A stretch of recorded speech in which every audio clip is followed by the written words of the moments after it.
ದಿನ ಬಸ್ತಿಗೆ ಹೋಗಿ ಜಿನದೇವನ ಪೂಜೆಯ ಮಾಡಿ ಬದುಕಿನ ಬೇಗೆಯ ಕಳೆದು ಬದುಕಲ್ಲಿಯ ಭವನೆಯ ತಳೆದು ದಿನ ನೆನೆದು ನೀ ನೋಡು ಆ ಜಿನದೇವನ ಮಹಿಮೆಯನು ನೀ ಹಾಡು ಆರಿಹಂತನ.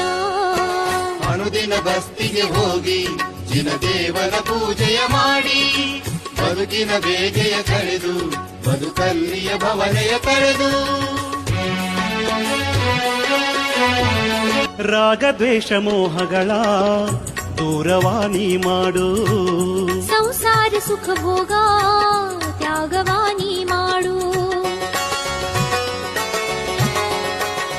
ಹೋ ರಾಗದ್ವೇಷ ಮೋಹಗಳ ದೂರವಾಣಿ ಮಾಡು ಸಂಸಾರ ಸುಖ ಭೋಗ ತ್ಯಾಗವಾನಿ ಮಾಡು. ಕ್ರೋಧ ಮಾನ ಮಾಯೆ ಲೋಭಗಳನ್ನು ನೀನು ದೂಡು ಧ್ಯಾನದಲ್ಲಿ ಅಂತರಾತ್ಮ ದೇವನನ್ನು ಕಾಣು. ಈ ಅಷ್ಟ ಕರ್ಮವ ನಾಶವ ಮಾಡುತ್ತ ಬದುಕಲಿಯ